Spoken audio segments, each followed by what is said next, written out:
Oke, kemudian persiapan lingkungan pengembangan. Jadi hal-hal yang harus kita persiapkan nih dengan pengembangan. Nah, penting nih kita untuk menyiapkan lingkungan pengembangan yang sesuai dengan website yang akan kita buat. Jadi langkah-langkah yang pertama yaitu memilih sistem operasi. Jadi ada beberapa sistem operasi ya. Ada seperti Windows, Mac OS, dan Linux. Masing-masing memiliki kelebihan dan kekurangan.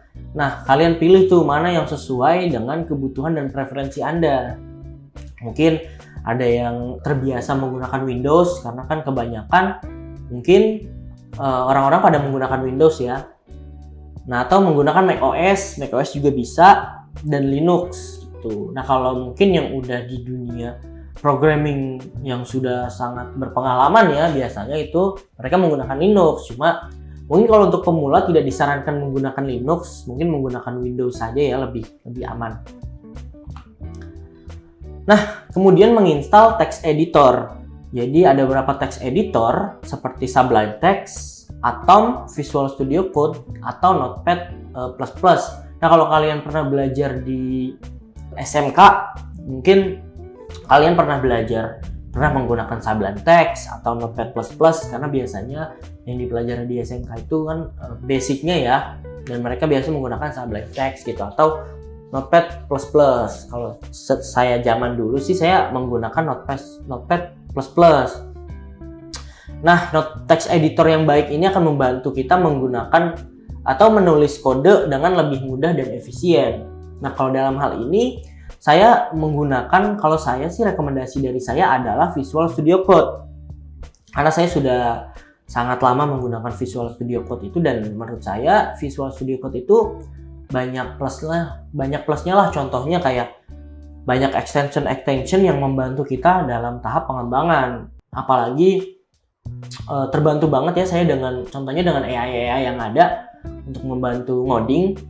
Saya menggunakan Copilot, GitHub Copilot. Mungkin kalau kalian tahu. Nah, itu sangat membantu banget tuh. Cuma kan itu berbayar ya.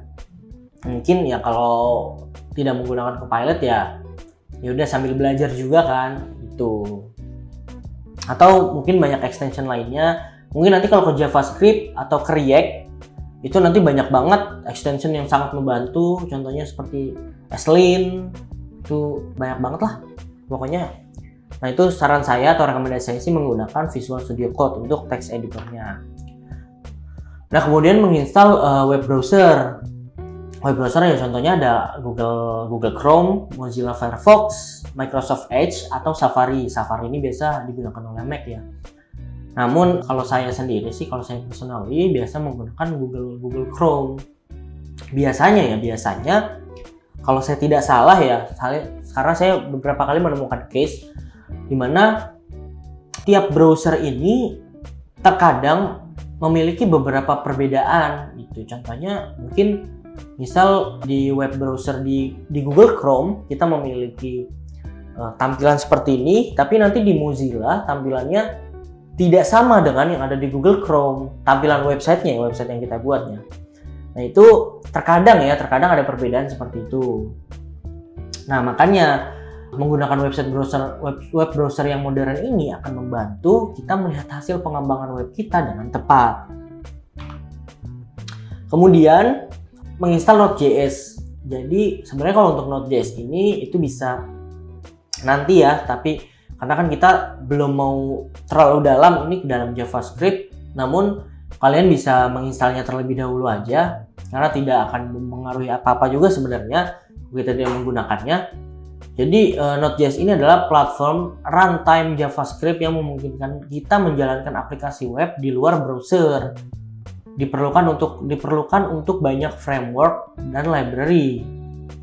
Jadi kalau menggunakan Node.js ini biasanya itu yang udah ke JavaScript-nya sudah mungkin untuk mengembangkan back-end atau front-end yang menggunakan React kayak seperti itu ya, itu menggunakan Node.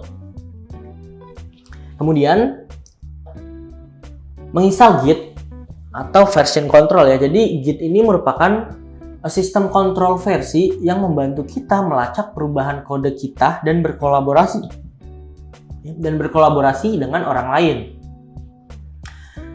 Git atau GitHub ya, mungkin biasanya kalau kalian mau cek mungkin GitHub, sini sebutnya Git ya, atau control version lah, saya biasanya menggunakan GitHub. Itu membantu kita untuk melacak perubahan kode dan berkolaborasi dengan orang lain. Nah, dengan adanya GitHub ini kita bisa bekerja bersama tim.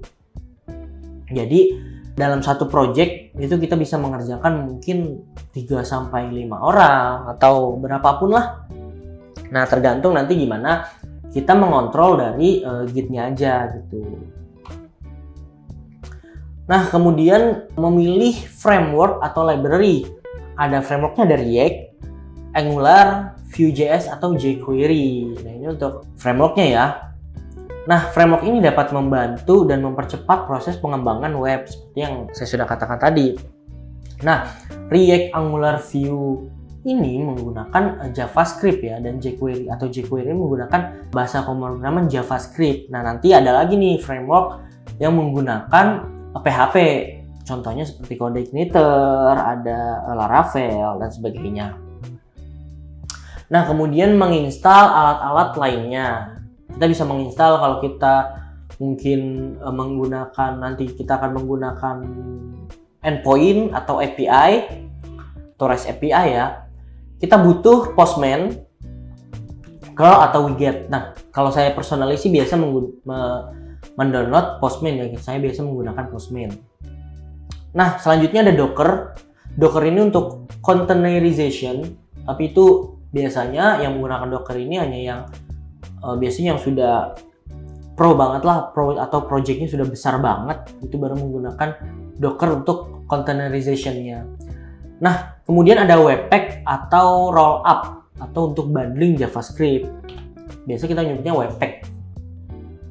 Nah, jadi kesimpulannya adalah web development adalah bidang yang menarik dan penuh dengan peluang. Dengan mempelajari HTML, CSS, dan JavaScript, kita memiliki fondasi yang kuat untuk membangun situs web dan aplikasi web yang interaktif dan dinamis. Teknologi web terus berkembang, namun peran inti dari HTML, CSS, dan JavaScript akan tetap relevan. Jadi mau kita menggunakan framework apapun atau perkembangan teknologi seperti apapun, nah intinya adalah HTML, CSS, dan JavaScript itu tetap akan relevan. Seperti itu. Nah, mungkin cukup sekian untuk pertemuan 1 ini. Sampai jumpa di pertemuan berikutnya atau di pertemuan 2. Dan jangan lupa dipelajari lagi atau dicari-cari referensinya di luar sana. Terima kasih.